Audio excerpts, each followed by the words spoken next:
must live our lives in obedience to Him. And this is why the writer of Psalm 37 says that we must commit ourselves to His way in verse 5.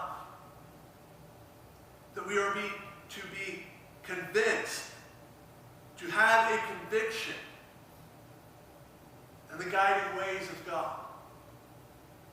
That we are to commit ourselves fully to trusting Him and be willing to act in faith when God commands us to do something.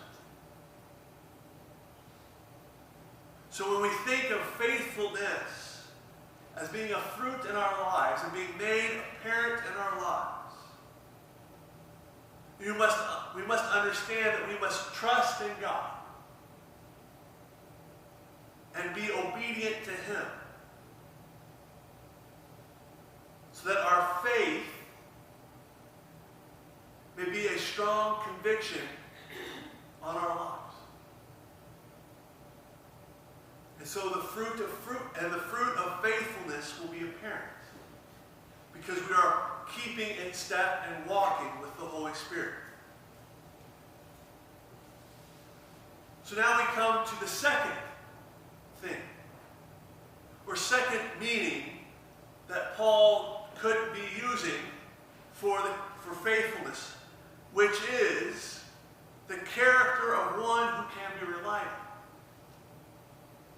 This faithfulness is describing the characteristic of who we are as a person, and not just what we have come to believe in. The character of faithfulness is a result of being guided by the Holy Spirit to the point where we are considered to be as reliable as God is.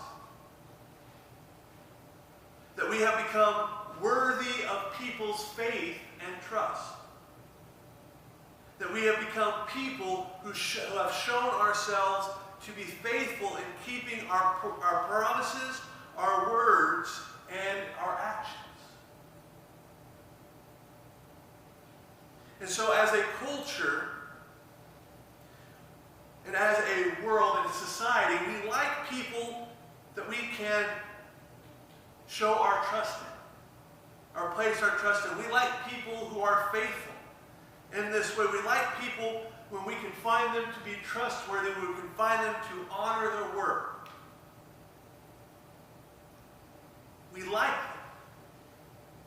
We love faithfulness as a characteristic of a person. Even Jesus said in Matthew 5:33, again you have heard that it was said to the people long ago, do not break your oath, but fulfill to the Lord the vows you have made. We like people who keep their vows, who keep their word, who demonstrate that they are faithful to what they say. So when Jesus mentions this in 5:33, Jesus is referring to what everyone knows and likes about people who make vows and promises. And the Old Testament is filled with people making vows and promises. But, as with all times when we make promises, we make them without fully considering what we are asking to do, or saying that we're going to do, nor do we remain faithful to our word or promises. This is why in Deuteronomy 23, God says, whatever your lips utter, you must be sure to do, because you made your vow freely to the Lord your God with your own mouth. Or Numbers 30, verse 2. When a man makes a vow to the Lord or takes an oath to obligate himself by a pledge, he must not break his word, but must do everything he said. You see, when people are found to be faithful, when people are keeping their word, when they are keeping their promises, we consider them to be faithful. But what Jesus is letting us know is that this should not be the way that we consider things to be done. Rather, Jesus says in Matthew 5:34 that we should not make such vows or promises at all. because we are prone to not honor those promises. We are prone to breaking the vows or our word. We are prone to not doing as we say. And I'm sure you can think over the course of your life, there are numerous times when you have given your word, or you have promised, or you made a vow, or you have said that you're going to do something, but you actually haven't done it.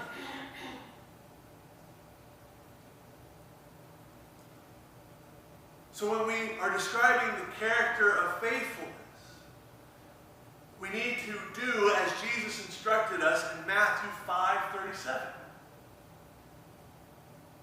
which Jesus says all you need to say is simply yes or no.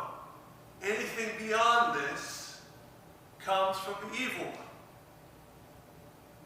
Jesus is saying, let your yes be yes and your no be no. If you're going to say that you're going to do something, you're saying yes to something, then just do it. If you're going to say no to something, then don't do it. Do not make the vow, do not make the promise. Let your yes be yes, and your no be no. Seems like a very simple thing to do, or not to do. But our culture has come to appreciate people who are faithful to their word. The same is true when it comes to the fruit of faithfulness, which is that we have become reliable. The reliability in our lives does not come from our own strength or ability, but because we are striving to be more like Christ. We are walking with God. And when you are walking with God, you become to get intimately acquainted with Him. You begin to know how reliable He is. And when you walk with Him and are being guided by Him, you quickly begin to pick up on things and develop things where you realize that your yes should be yes and your no should be no. That God will say, yes, you should do this, and yes, you will do it. And therefore, you will carry it out. Or you will realize that you should say no, and not do it, and not carry it out.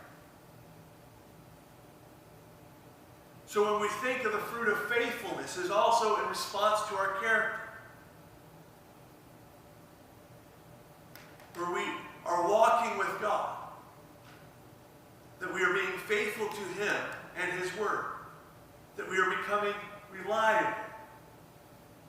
Just as God has been reliable throughout history. For we are striving to be imitators of Christ, and only makes sense as we strive to be like Christ, that we should become as reliable as He has been.